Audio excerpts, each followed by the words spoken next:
বিশ্বৰ ভিতৰতে আটাইতকৈ বেছি তাঁতশাল আছে অসমত। ভাৰতৰ হস্ততাঁত আৰু বস্ত্ৰশিল্পৰ উদ্যোগত 52% অৰিহণা অসম তথা উত্তৰ পূৰ্বাঞ্চলৰ। আৰু উত্তৰ পূৰ্বাঞ্চলৰ সহায়তেই দেশৰ বস্ত্ৰ উদ্যোগক শক্তিশালী কৰাৰ লক্ষ্য। অসমৰ গুৱাহাটীত অনুষ্ঠিত হৈছে ৰাষ্ট্ৰীয় চিন্তন বৈঠক, অনুষ্ঠিত হৈছে কৰ্মশালা।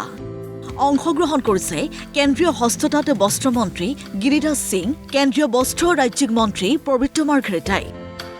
দেশৰ আটাইকেইখন ৰাজ্যৰ বস্ত্ৰমন্ত্ৰীয়ে লগতে প্ৰতিনিধিয়ে অংশগ্ৰহণ কৰিছে এই অনুষ্ঠানত। বস্ত্ৰ ৰাজ্যিক মন্ত্ৰীৰ ৰাষ্ট্ৰীয় অধিৱেশনত পৰ্যালোচনা কৰা হৈছে হস্ততাঁত বস্ত্ৰশিল্পৰ উন্নয়নৰ। দেশৰ বস্ত্ৰ উদ্যোগক $3.50 বিলিয়ন কৰাৰ লক্ষ্য চৰকাৰৰ। और टेक्सटाइल मिनिस्ट्री अपना जो टारगेट रखा वो रखा $350 बिलियन पर जाएंगे। जब हम 2014 में आए थे तो हम केवल $220 बिलियन पर थे। और उसके साथ आसाम, ये नॉर्थ ईस्ट को हमने टारगेट किया है कि नॉर्थ ईस्ट का हैंडलूम और हैंडीक्राफ्ट ये बहुत बड़ी ताकत है और पूरे देश का आधी ताकत हैंडलूम और हैंडीक्राफ्ट का अगर है तो नॉर्थ ईस्ट। और नॉर्थ ईस्ट को बेस मान करके एक पायलट प्रोजेक्ट भी हमने गुवाहाटी में शुरू की है, जो पूरे नॉर्थ ईस्ट में उसको लागू की जाएगी। দেশৰ সকলো ৰাজ্যৰ লগতে বিশেষকৈ অসম আৰু উত্তৰ পূৰ্বাঞ্চলৰ বস্ত্ৰশিল্পক প্ৰাধান্য দিয়াৰ কথা দোহাৰিলে কেন্দ্ৰীয় বস্ত্ৰমন্ত্ৰী গিৰিৰাজ সিঙে। 2 दिनों के चिंतन मंथन में हम एक्सपोर्ट की बात करेंगे, हम न्यू एज फाइबर की बात करेंगे, उसमें भी आसाम 1 नंबर का होगा। रेमी फाइबर पर चाइना और वियतनाम का इस पर होल्ड है। अब आसाम उसको रिप्लेस करेगा। वैसे मैं लीलन फाइबर को भी नॉर्थ ईस्ट के रूप में रखा हूं। अभी तक हम 45,000 मेट्रिक टन बाहर से इंपोर्ट कर रहे हैं। ये हमारा लक्ष्य है कि 7 करोड़ रोजगार देने का, 6.5 करोड़ से 7 करोड़ 30-31 तक।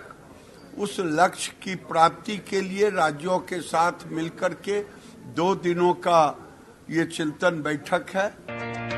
বিশ্বৰ বজাৰ দখল কৰাৰ পৰিকল্পনা প্ৰস্তুত সোণাপুৰৰ এখন ৰিজৰ্টত অনুষ্ঠিত বৈঠকত ৰাজ্যসমূহৰ মাজত পাৰস্পৰিক সম্পৰ্ক বৃদ্ধিৰ বাবে আলোচনা, চৰকাৰৰ আঁচনিৰ অগ্ৰগতি সন্দৰ্ভতো পৰ্যালোচনা।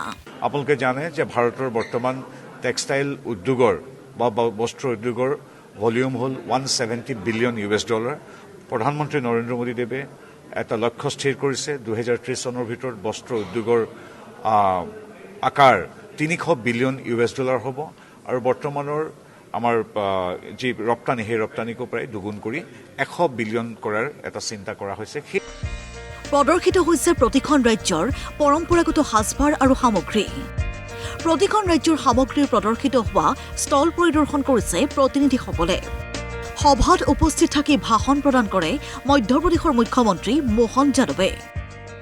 আনহাতে অসমৰ মুখ্যমন্ত্ৰীৰ দৰে মমতা বেনাৰ্জী কঠোৰ হলে পশ্চিমবংগ দ্বিতীয় বাংলাদেশ নহলহেঁতেন বুলি অভিযোগ মন্ত্ৰী গিৰিৰাজ সিঙৰ।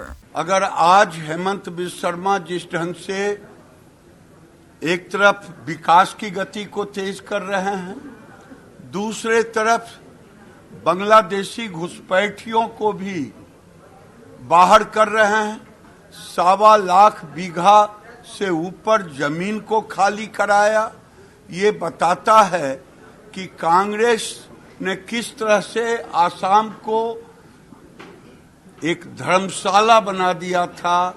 आओ वोट दो और जमीन कब्जा करो। इसको हेमंत बिस्व शर्मा ने खाली किया है और बांग्लादेशी घुसपैठियों को भी निकाल रहे हैं।